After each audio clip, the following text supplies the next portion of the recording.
So today's session was really about trying to get a group of dads together. A lot of the sessions I do are for moms, and the mom sessions we do tend to be extremely popular, but at the same time, I know there is this growing group of dads who really want to contribute and want to help and want to be great partners. And so that is what today is all about. So I just have a few questions for this group because I want to give them the majority of time talking, and I'm not going to get a ton of intros in advance of everyone's story, but I will do my quick intro before I get out of the way. So I'm Clayton Quabell. I founded Both And, which is a website dedicated to supporting working parents who are essentially trying to navigate this really complicated stage of your career path, which is how to do it and have kids. A lot of people were coming to me and wanting to redefine their career path either by staying in their job and finding a better way to do it, trying to switch to a different career or industry, or they were doing something just in the capacity of wanting to completely jump out on their own, consulting, start a new business, or take a career break altogether and take some time off to be with their family. And this group we have here of the four of us has essentially done all of those things, maybe some of them multiple times. And so today I just really want to highlight their stories and what they've done and how they have weaved together family and career and everything in between. So with that, I have with me Alex and Adam and Bo. And by way of introductions, I'm actually just going to start them off with the first question. All three of them have made some really interesting career pivots. And so I thought I'd start out by just having them tell a little bit about their background and what led them to their current role or path that they're in right now, and then what elements were really important to maintain for their family within that. So I'll start with Alex. You jumped on first earlier when we were chatting. Alex, can you just tell me a little bit about maybe your pre-kids self, what it was you were doing, and then how having kids changed your career path into what you're doing now?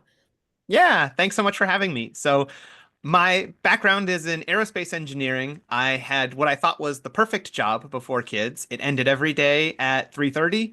They got every other Friday off. There were no laptops, nothing to bring home, and I had set it up so I had perfect, boundaries. I could come home and just be a parent. And then I had my first son, and I went on maternity leave or paternity leave, sorry. And what happened then was I came to understand that I really had completely the wrong job. And it wasn't until I went back after leave that I recognized, oh, I've made a big mistake. And the mistake I made was I had thought that the goal of my job was to be able to split my life into two, and that was wrong. What I really came to understand was that it was much more about being able to do both and figure out how to do each one at its own time. And so the first major career pivot I had was to leave that job, which was this stable, perfectly balanced one where I thought would be great for being a dad, and moved on to a tiny startup that was super fast paced and was completely the opposite of everything I'd ever thought that I'd want as a parent. And the reason was I could do both. I could be a parent sometimes, I could bring a laptop home, and that was like the first major shift where I had to throw out everything I thought about what I was going to want in my career as a parent and start over with something new. I would go on and do that actually a number of other times, including after we had our second kid, our marriage was really at the lowest point, and the difficulty was we just had got stuck in too many patterns, and I realized that what I wanted from my job was something that enabled me to do something I cared about, but also something that allowed me to be the parent I wanted to be. And I had fought against many aspects of jobs, including getting promotions, because I thought I wanted to avoid stress. It turned out that stress was actually good. It was there because I cared. It was there because I wanted to do a good job. And so I leaned into the things I was good at work, and all of a sudden I got promoted and promoted. And my job got more stressful, but my life got easier because I was doing the things that I was really good at. That company eventually went out of business. I was an executive vice president. We were 2 days from going public, and 3 months later, the company shut its doors and everybody went home. And so this is career pivot number three, where I became a stay-at-home dad basically overnight. And the reason was it was the middle of the pandemic. We had four kids now. Some of them had never even been out in the world. And we just said, okay, we need a break. We need somebody who can focus on the family. So I went from completely career focused to, okay, I'm a stay-at-home dad. And that was the career pivot about my identity. What does it mean when I'm not making money? What does it mean to be just a dad? And how hard that was for me to really accept. And then just as I was working through that, we had number four, career pivot, which was my son all of a sudden fell into just the deepest depression, talked about killing Mm. himself, tried to kill himself actually at school one time. And it became clear that we were going to need a parent who was just going to be there for him. And so that was really when I got on the entrepreneur journey that I'm on, which again, never in a million years. If you had asked me literally the day before my first son was born and said, 12 years from now, you're going to have been a stay-at-home dad, an executive vice president, and start your own business, I would have said, that is the most ridiculous thing I've ever heard. I will not do any of those things. That is completely out of character. But every step of the way, it was really just what does my family need? What can I do to support them? And what do I need to really feel like I'm making a difference? And the answer was always something different than I expected and brought me on this journey. So now I help parents who are at that same point that I was, where you realize I've set myself up for what I thought was a great life, and this isn't actually what I want as a parent. I want something different. And how do you work through what that means, what your identity is, take the skills that you've developed in your career up to that point and say, I'm not giving up. I'm not starting fresh. I want to go do something with all of this, but what is it that will really feed my family? Because that's basically what I grappled with for a decade and figuring out all these different paths and different things. Yeah. Thanks, Alex. And I know you and I have talked many times and you post really openly about all of that. So I really appreciate your story. And it's not the easiest one, but it's a reality for a lot of Mhm. people. So I think it's Yeah. really cool that you talk so much about it. And I also think like one thing you said that I feel will be the common theme for all of our stories, but it's just you did what you felt was best in that moment. And I think so many people try to like plan so far ahead and things don't always go as you planned. With that, I'm just gonna go around, but Adam, I'll have you go next and talk a little bit about you and your story. Yeah, sure. Yeah. And thanks again for having me. And it's great to be on the same panel, Alex. I think we talk every day. Oh, we're just getting to know each other, but I'm sure we'll start communicating. But yeah, I think the common thread is wild journeys. And for me, I landed in my dream job right out of college, which was working in professional sports. That was my dream. I knew as soon as I couldn't be an athlete that I wanted to win a championship somehow, some way. And I was one of the lucky ones to get that break early in my career and turn that into a 10-year career working for the company here in Toronto that operates the Maple Leafs, the Toronto Raptors, Toronto FC. So every team under the sun, and truly was a dream. There were moments in my career where I thought, and someone said it and then I stole it, but if I could pay to have this experience as opposed to be paid, I would do it. It was that much of a dream. And then I had my first kid. And almost instantaneously, the things that mattered to me shifted in almost, and I'm sure Alex, Bo, you guys can relate. Like now, all of a sudden, like my child and being a dad became more of a priority than winning championships or hitting sales targets or whatever it was that was motivating me. I wanted to leave at 5 and get home and be there and experience being a dad. And at that moment in time, I started to percolate around the idea of leaving sports because the one thing about sports, it's great in your 20s, but it's a lot of late nights, it's a lot of weekends. You're at the rink, you're at the court, you're whining and dining, and it just didn't seem like it was going to be sustainable as the type of father that I wanted to be. So I started thinking about what a shift could look like, and the obvious move was to get into tech sales, right? It's super glamorous and it's way more money. And I had some friends that had moved from sports to tech, and one of them got into Shopify before they went public, and then now he's living the dream. And so, anyways, you're thinking like, oh, maybe I can find that opportunity. And then we had our second kid, and I like to tell this story, but she was born the day COVID hit. So everyone's got a COVID story. My daughter was born March 13th, 2020, the Friday that had it been on the Monday, I probably wouldn't have been allowed to be there. That's what we're talking about in terms of the margins of being there in that experience. But the other thing that happened is my job changed in an instant. The games stopped. People stopped obviously going to sporting events, and we had no idea when that would come back. And now I'm sitting there. I actually took a 4 month pat leave. So on the one hand, I'm like, ooh, this is because we all feel that guilt. Bo, I don't know if you've taken a pat leave, Alex, you mentioned it. So you could probably relate to like the guilt of, I know this is the right thing. I have company support, and yet I'm worried about stepping away and who's going to fill my shoes. And so now selfishly, I'm like, okay, the pandemic sucks, obviously, but also like I don't feel so bad about not being there anymore because there is nothing to do in this moment. So I had 4 months to just be a dad, first and foremost. And by the end of those 4 months, I was 100% ready to go back to work because as much as it was incredible. And also, I felt like I wasn't using my brain anymore, just going through the motions. But when I got back to work, what I discovered was it was still just so unknown when things were going to get back to normal. And that meant getting promoted. Could that be 2 years from now? Because who knows when people are going to start coming back to games. So I really kicked it into gear and thought to myself, now's the time to make this big move to tech sales. And so I'll save the details of that, but I made the move. I'm big on doing uncomfortable things. And within 3 months, I knew it was the worst move I had ever made because chasing money is rarely a good thing. And so for now, for the first time in my life, I have to go to work every day and I hate it after 10 years of loving what I did. And the only thing I was getting from it was the money, which is important, but it was just tough. It was really tough to have some regret around that. And the thing I hated the most was I was shutting down shop, and then I was miserable as a dad because just the energy that it takes from you to just go through the motions and do something you don't enjoy. And as this is going on, my marriage is starting to fall apart a little bit. So it's really just not a situation I would want anyone to be in where you're stuck in your job, you're stuck in your marriage, you realize you've got to get out of both, and it's happening like simultaneously coming to a head. And I did what I needed to do, I guess is the best way to put it. Like I did the hard work and we separated. So now I'm a single dad of a 4 and a 2-year-old daughter, which was painful. Obviously, you guys could probably relate to this concept of you never in a million years think that you're going to only have your kids for 50% of the time. And wrapping your head around that is really hard. It's the right thing, but it's hard.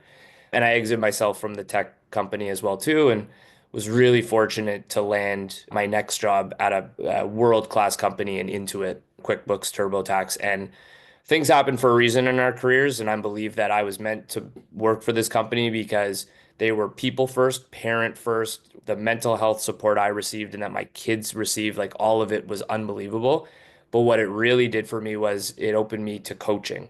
I was given an executive coach, and through that experience, where I had this like objective person every week asking me questions, I came to the realization that my gift in this world is coaching other people.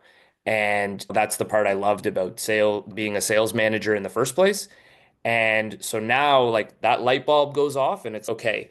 I'm now on this journey to figure out how can I take the skill sets that I have, which is coaching, motivating, inspiring, lifting people up, the ability to sell, which is something I had figured out over 14 years, but do it on my terms so that when I do have my kids for 50% of the time, they have my undivided attention. I can shut down shop when I want to. If the 6 a.m. to 9 a.m. routine beats the living crap out of me, I can take an hour to go to the gym and do what I need to do. Like I needed that autonomy.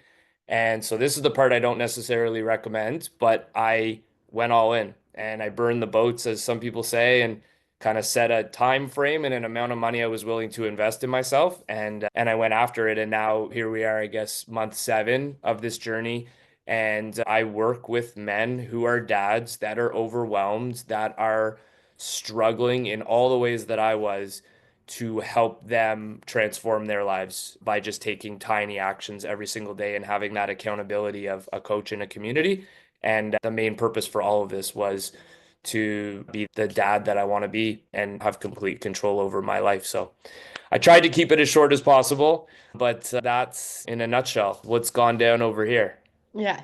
No, it's just like I said to Alex, I think thanks for being so candid and honest in your story because if it just relates to so many people. I know everyone who's going to be watching this recording and it just there's pieces of everything that you've all gone through that resonate really deeply with a lot of people, even if some are the good and some are the really hard stuff. And I think one of the things you said that I know, Bo, because on the personal side, we've talked a lot about this with you and your wife, Emily, is just like that autonomy and finding that balance. And to your point, Adam, it's just like you can't go to a job you hate all day in a topic or field you're not interested in and then think you're not going to be impacted on like the dad family side. And so, Bo, I'm really excited to hear a little bit about your journey too, because I know like that autonomy and support has been like a big theme we've always talked about. So, Yeah, and I yeah. appreciate being here. And Alex and Adam, thanks for just sharing your stories. I will start out front that the most successful year of my life personally was also the least successful professional year of my life.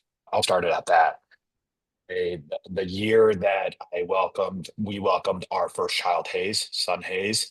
who's two now, was the same year that I had to wind down the company. I went from not really having paternity leave to having unlimited parental leave.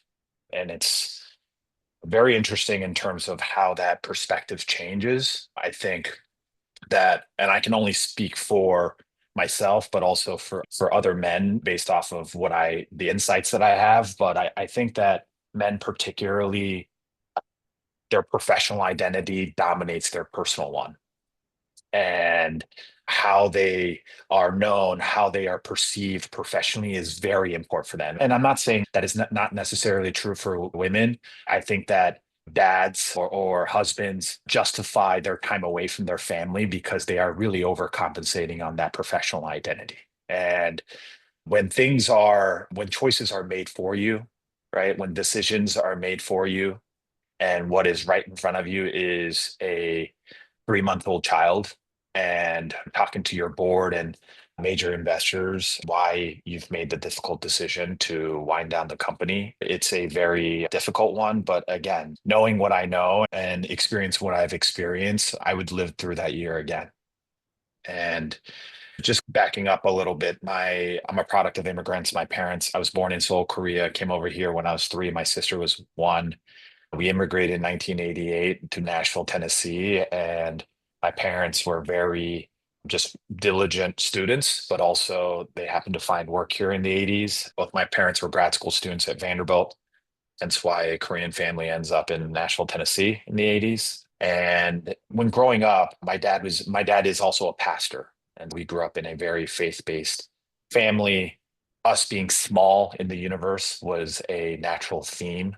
I think that is also something I think about a lot in terms of the day-to-day work that I have, of just the knowing of being small, not feeling small, but we are just a speck in the universe. But over and over again, growing up, I hear about this interview that my dad did in front of a prospective church that he was going to work at. And it was an open mic, and a woman stood up to the mic and said, "You have a son, and your son has a little league game, and you have a church obligation event. Which one would you go to and why?" Granted, this is a interview for a job at a church. And my dad said, "It's easy. I go to my son's little league game." And people are probably sighing, saying, "There goes that guy who blew the interview." But he said, "Let me explain why. Because you can't minister to your own family, how can you minister to your extended family?" And I think that is something that has naturally stuck with me, and something that I've lived through. But I think the similar philosophy rings true of, if you can't be a leader in your own family, if you can't be a good teammate to your own wife or your own husband or partner, then how can you be a good partner or teammate to anyone on the outside? And I think that is something that's very true, where every day I try to be a good partner to my wife, Emily, and I try to be a good father to Hayes. And if I can't get that right, then I'm going to mess up everything else. And again, back to this professional identity, right? Where we overcompensate on the professional. We try to be better teammates to people at work, right? And because of that, the trade-off is we become lesser teammates to our teammates at home. And yeah, I worked coming from an immigrant home, doing well in school, especially an Asian American home. Doing well in school is the norm, right? They remind you every day that how much they're sacrificing for your education. So education is something that is very paramount and something that you strive for. And did well in school. After school, I had some notion of wanting to go on Wall Street, and I graduated in 2007. And I did all my internship in investment banks, and I couldn't get a job on Wall Street for some reason. I submitted 141 resumes right out of college, my second semester, senior year, and I couldn't get a job. And the two jobs I ended up getting an offer for was Microsoft and Google, very good jobs. But at that time, it was the in vogue thing to do is go to Wall Street, right? The glamorous investment banker. And we all know what happened in 2008. The subprime mortgage crisis happened, and a lot of people that I really revered, it just shook up everything, right? But I ended up going to Microsoft, worked 5 years at Microsoft. I, through by happenstance, met an exec over at Twitter in 2012. Had 7 great years at Twitter. That's where I met my wife. In 2012 it's very different from the X it is now. Back in 2012, it really attracted value-led, idealistic sometimes individuals that were smart and driven and looked at technology of how like this could really do good in the world. And I think the pendulum has swung very far away from that, but it attracted very just good people who ended up being family members, but also family friends. And after 7 great years at Twitter, I left in 2019 to start my own company. It was called Buzzer. We focused on short form live sports where we alert folks on a mobile phone and I'll ask them to alert them and say, hey, watch the last 10, 15 minutes of a game, as opposed to submitting you to a 2 hour game. And I've worked with MLSE, Adam, in the past, and it was humility aside, it was a high flying startup.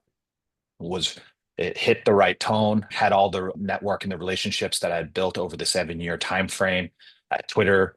Right out of the gates, did a deal with NBA and all the leagues, and over the course of 4 years, raised over 40 million of venture capital. And my childhood idols like Wayne Gretzky and Michael Jordan, Patrick Mahomes, Naomi Osaka, these are all folks that invested in the round. And for me, it was like, man, like this is awesome. Like it's beyond what I expected or anticipated. And and of course, at home, my wife kept me humble, no matter whether or not Michael Jordan invested in your company. It didn't really matter at home. And that's important in terms of finding the right partner, right? But I do remember just this like yesterday, it was June 26th, 2023. That is the 100-day birth of Hayes, which is a big Korean milestone in terms of our cultural heritage. My parents flew in from Korea. My in-laws flew in from Seattle. We had a house full of just family members that came from abroad in our upstate home rental, summer rental. It was also the 3 year wedding anniversary. And so we were celebrating that, and that coincided on the exact same day.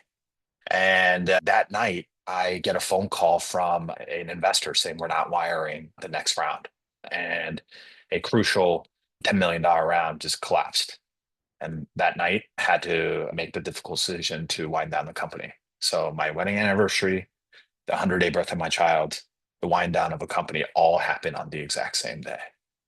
Right. And that builds some perspective. Later that week, I had to lay off my entire team. They thought that we had an entire new round that was committed, papers were already signed, and it ended up not happening.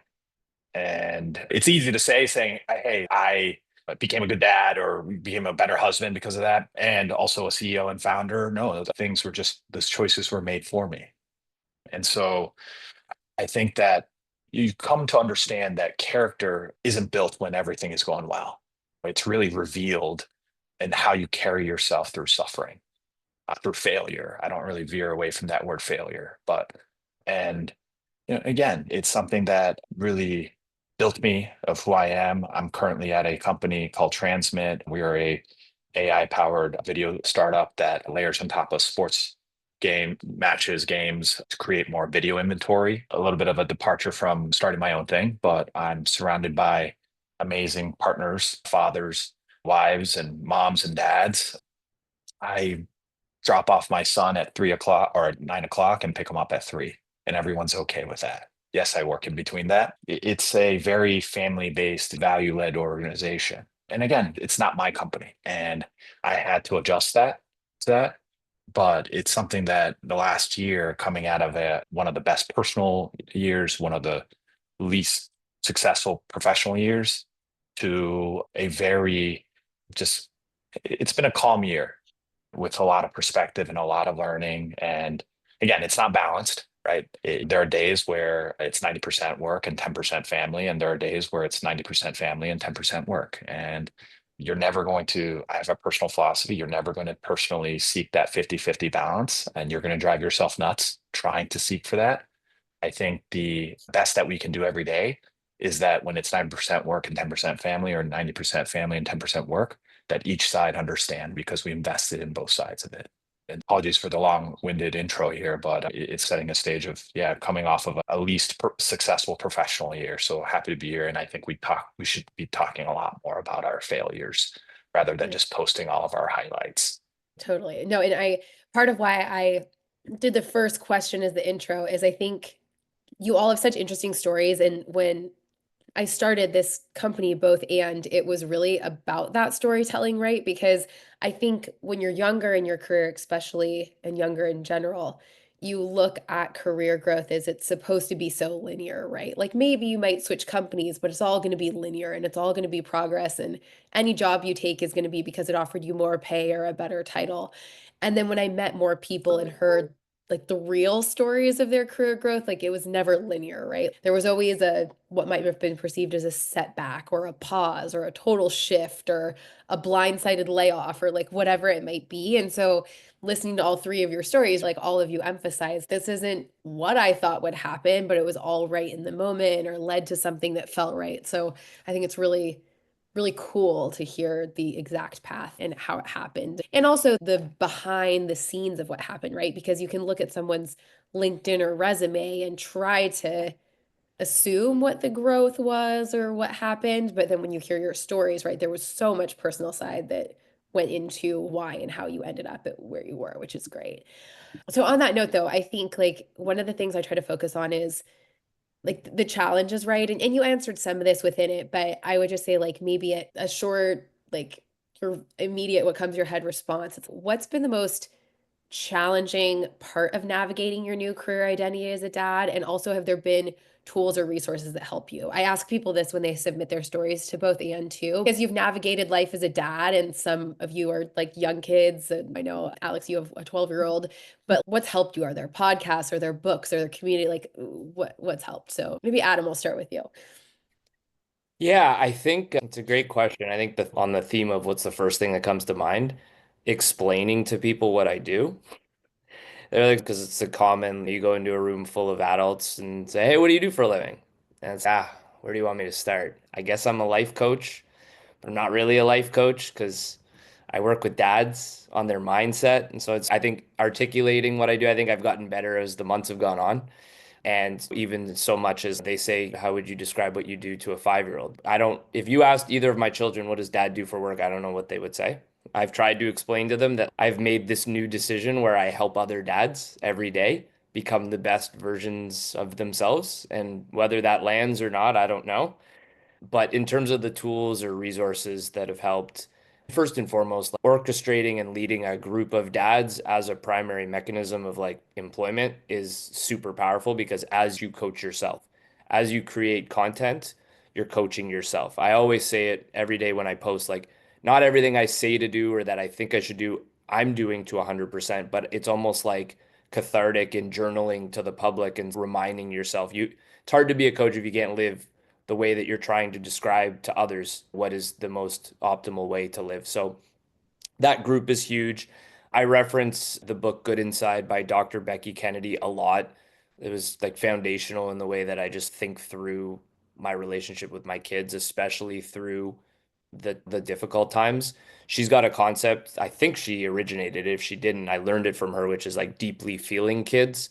And I've got two. That ain't easy to deal with. And resources like her book or podcast that she's a part of have definitely helped. And then the two books that I really speak to with my clients and when I present is Atomic Habits by James Clear fundamentally changed my life in terms of just thinking that that perfectionist mindset, like if I can't do it perfect or at the best of my ability, I don't want to do it at all. And James Clear, I think, really opened my eyes to like the idea of just 1% better every day and, how it can so quickly compound into some of the craziest things.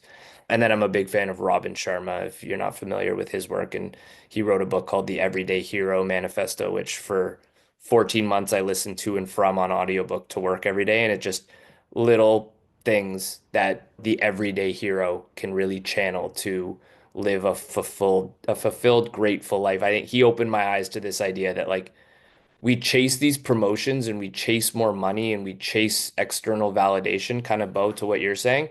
We do that because coming out of college, like that's what's ingrained as what success is. And then we have kids, and unless you pause and reflect on that, you just keep going with that mindset and it becomes very unsustainable. And a lot of his work really helps. And I continue to read, and I don't know, I'm probably on 150 newsletters every day that I find help, but hopefully that's helpful in some way, shape, or form. totally super helpful. And for anyone watching this later too, if you don't follow Adam, pretty much everyone on here, but Adam is a very active poster on LinkedIn and things. And I do think your posts feel therapeutic. You do a good job of that. So, Alex, Thank what you. about you? What are some challenges you faced in your identity shift, but also like resources or things go-tos? Yeah, so definitely the hardest moment for me, and both Adam and Bo touched on it in some way, was when my company went out of business. I became a stay-at-home dad, decided that's what I wanted to do, and I really struggled with actually exactly that same thing that Adam mentioned, which was people saying, "Oh, what do you do?" And I was so ashamed to say I'm a stay-at-home dad that I couldn't even get those words out of my mouth. And it took months. I would say people would say, "Oh, I used to be an aerospace executive." That was the important bit, not that I'd made this huge choice to go and stay home and watch my kids and get my 2-year-olds into a daycare and settled there and deal with a son who's terribly depressed. No, what I would say to a random adult I met was, "I used to be an executive. Don't worry. I'm good. I'm worthwhile." And that mindset was stuck. And so that, Bo, you talked about that identity of it's important to make money and provide, and it's okay to be work focused. So my background story is my grandfather was the first one in the family to go to college. He went off, started in the mailroom, and ended up on the board of trustees at Esso, which became Exxon, literally was considered to be the CEO. My dad went out and started his own company. And so I had this heritage of entrepreneurs, success, just incredible. My dad's company actually started to fail, and at the same time, he was also super depressed. He ended up taking his own life when I was 11, at the same time that we watched his company explode. So, at this sort of formative moment, I got this message of if your company fails, you will die. Like, it literally, those two things are linked in my mind. And my grandfather's response to this was to tell me, don't screw this up. It wasn't an implicit message. He literally sat me down probably every year after my dad died and said, the way this works is I am successful. I work so hard for this. The next generation sees that success and works hard. And it's the next generation after that didn't see it that blows it. So don't blow it. So here I am at this moment where my company's gone out of business. I'm thinking about what that did to my dad. I'm a stay-at-home dad. I'm thinking about this message from my grandfather, and I am just racked with guilt and shame about this. Now, both of them are dead. They're long gone at this point. But I remember just sitting there and telling my wife, I feel like I'm letting them down. I feel like I'm failing them because they worked so hard to prepare this, and all I'm doing is taking care of the kids. And I will never forget this moment. This is Bo again. You mentioned having the right partner. Like when people ask me, like, this is the moment where I've never been more sure that I had the right wife. She said, okay, I hear that. But there's two ways you can look at this, right? They're not here. And no matter what you believe, there's two options you can go with. Number one is they are frozen in time with the messages they sent you when you were 11, 12, 13, and that's it, right? That they are disappointed that you haven't been more successful in your career and continuing that. She was like, or you could imagine that wherever they are, they're looking down at you and they have just high-fived and said, he is the first one in the family to see what actually matters in time to do something about it. And she says, you have a choice. It's your pick. You can pick whatever story because they're not here to tell it anymore. So you can pick this one story that will make you feel very guilty and terrible about it, or you can pick this other one that maybe might help you get through it. And it was like an instant shift for me. In that moment, I was like, this guilt, the shame that I have makes no sense, right? I absolutely want to be the one who breaks this pattern of work is the most important thing that led to depression and alcoholism and all these terrible things in my family. I want to be the one who brings dad into it as, yeah, dad's a parent too. He's there. He's part of the team. And so I never had a problem answering that question. From then on, when people said, what do you do? I said, oh, I'm a stay-at-home dad now. Or oh, I started a business, but mostly I just watch the kids. And it was gone. And I was so grateful to my wife for that moment. And the other piece is Adam stole my answer, A Good Inside, which is absolutely the best podcast resource, 100%.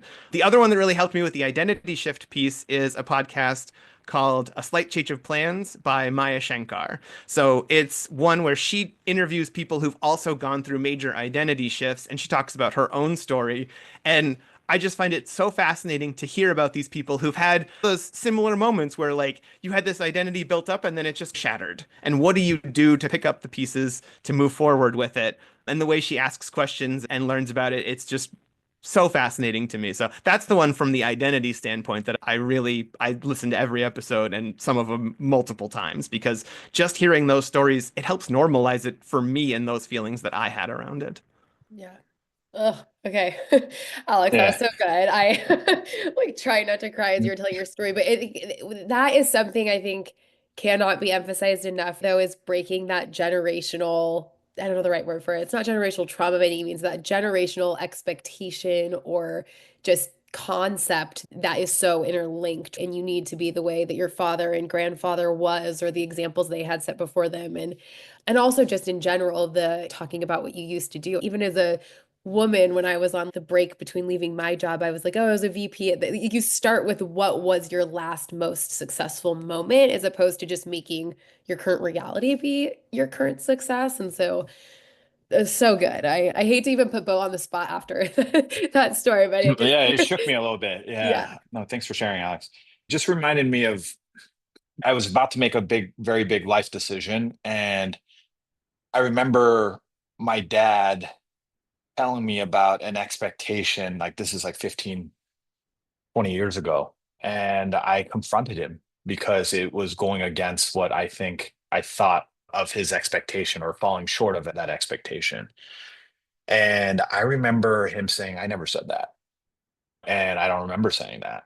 And we had a large argument about me just completely making a very specific thing up. And it makes me very careful and very mindful about what I say to my own son as he grows up. But the, the thing that he said was times change, people change. And I think that when we think about our previous generation and in terms of the pressure and the expectations that build on us, we take that to heart and then we really cut ourselves down internally. And I walked away thinking, I'm like, man, if I just had challenged that notion sooner, maybe I would have been different. But just really reminded me of that moment. I'm going to give the most like son of a preacher man's answer on what books I read. I like since kind of living through winding down of a company, like I've started to read the Bible every day, and not because it's a happy book. It's a book full of suffering. And I found it extremely relatable a lot more when you're in the lows. But in terms of, I don't want to like disclaimer, I don't adhere to the daily cold plunges or infrared saunas, but Sahil Bloom's the book on the 5 types of wealth is very good, specifically around the finite nature of time and how scarce it is. I have 10 years to be my son's best friend or favorite person. After that, he's going to find other people in his life that are going to exceed mine. And that makes me really sad, but it makes me very intentional about my time. And if you're talking to me about wind down of a company, I'm like, hey, I'm doing this for my family. I'm doing this so that we can all be comfortable. But on the other side of that, say that you do succeed and that you are comfortable, you come home to a very quiet home when it's all said and done. And so I think that my wife and I talk about this too. It's like we have no number. There is no number, that we'll say, okay, we're set. It's nonstop if we don't just appreciate what we have now. And growing up, we used to have this mantra around gratitude where joy doesn't make you grateful, gratitude makes you joyful. It's very simple that we live by. Joy doesn't make you grateful, gratitude makes you joyful. And believe me, we grew up with not a lot, growing up. I used to think that cereal boxes were just white boxes and not colored. And I was blown away when I see color boxes, cereal boxes. And later I found out that's government subsidized cereal boxes. They're all white. Anyways, we didn't grow up with a lot. And it's easy to be grateful when you don't, or we try to be as grateful as we can. But I think that the other notion of having a very finite amount of time with our parents, I think about that a ton, where my parents live in Seoul, Korea. I maybe see them 3 times a year. And not to be morbid, you're doing math. I'm like, say they're 65, say that we have 20 good years with them. That's 60 times, right? So it makes your time very intentional when you're like, oh, like this is one of 60 that I get to spend with them. And then those moments where you can squeak another trip in. So you're like, hey, I made it 61 because this year I got 4 out of that. and makes you think a ton about time and intentionality. And also just like, why are we staying busy for? And so, yeah, that's my quick input. I love that. And yeah, it's the time thing is so true. And I think, like, for me personally, I say this all the time when people ask about how long am I going to work part-time or do this or go back to work. And for me, it's just, I look at our son, Caden, who's 4, and I know that in a year he starts to go to school full time and he's gone 5 days a week. And so all these little day trips to the zoo and children's museums and stuff that we do during the week now is not going to be as easy. And so I measure my time and just even that, like going into the public school system, like they're only this little for that long. And so I totally agree with you, Bo, in measuring like how much time do you have to see people or to spend with your kids or to be their best friend. So, okay, with the sake of time, I'm just going to do one round robin and I'll just go like Alex, Adam, Bo, but just your tidbit, like one liner. If there's a new dad who's on here right now, expecting dad, watching this recording, gets this sound bite later, what would be like your one piece of advice for them, just in the sense of this weird piece of time of navigating career and just becoming this new figure? And the thing I would definitely tell me the day before I had my son would be, I know you love plans. Spend less time on plans and hold on to them more loosely. Because we spent years, again, my very wise wife, patiently telling me that's a great plan. We don't need it. We don't know what's going to happen tomorrow. We don't know, just down to the, okay, a kid's going to be sick tomorrow. Here's what we can do. And she would say, stop. We don't know. Maybe they'll be fine by the morning. Maybe they'll be 10 times as sick. We don't know what it's going to take. So there's no point in making a plan right now. Just go to sleep. We'll wake up in the morning and figure it out then. Just that mindset for me was really hard. I want to know, I want to have a plan and then execute it. And as my career story went, I had a plan for my career and I've had to throw it out. And each time I've gotten better at it. But yeah, what I would tell me is spend less time planning. Still plan, sure, make them, but less time and let go of them quicker. Yeah, that's good advice. One I'm still trying to work on, but good. Adam, what about you?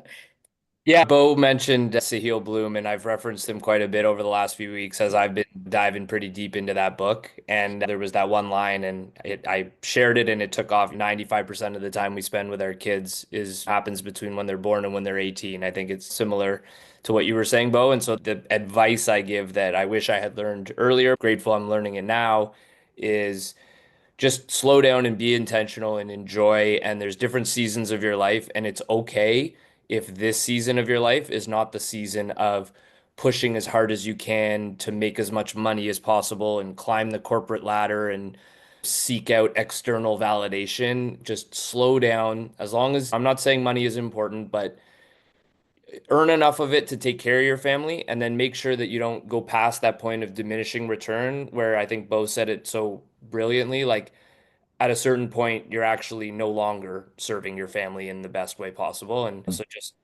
slow down and enjoy it because it really happens so fast. My kids are now 7 and 6, and I can't believe it, really. So, Yeah, so true. This is more around the Ernie Johnson, the legendary sports broadcaster Ernie Johnson school of thought of get to versus got to, right? There's a difference between I got to go to work versus I get to do this job that allows me the flexibility to be with my family, to the flexibility to work when I need to, right? And that slight nuance of thought just, I think, impacts your happiness, but it also applies to home, right? It's I got to go home or I get to go home to a place that is warm, it's full of laughter.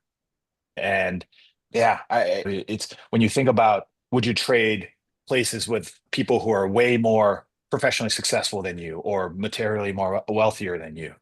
And I think about that a lot of no, I get to go to a home that's warm and that's full of laughter. And that is my just quick blurb of get to versus got to. Yeah, I love that. There's a very similar thing that we were talking about the other day with someone that was just the concept of I get to do this. And especially there's hard days for me when I'm at home with the kids and I'm like, oh my gosh, I cannot, I don't know how it's only 10 a.m. and we still have to figure out what to do for the next 6 hours till my husband's done working. But it's those days where I'm like, it's actually really cool I get to do this. Like I wouldn't want someone else dealing with these tantrums right now. Like I get to do it. Yeah. Thank you all so much. I can't even wait to go back and watch this recording myself and take these little bites out. You guys give such good, honest stories. You gave good resources. You gave good like quotes, even if you weren't meaning to have it sound like a quote. It's a good takeaway quote. And we will give this recording to everyone. If you're watching the recording, thank you for joining that way. And yeah, thank you all so much for joining. I'll go ahead and end it there and everyone can go off. But we really appreciate you guys logging in your time, Alex, Adam, Bo, and hope that I'll include also with our follow-up just your LinkedIns and people can connect with you if they have questions or just want to be part of this amazing group of dads that just have a lot of goodness to say with everything. So thank you guys. I really appreciate it. Thank you so Appreciate much. the time. Thank you very much. Bye.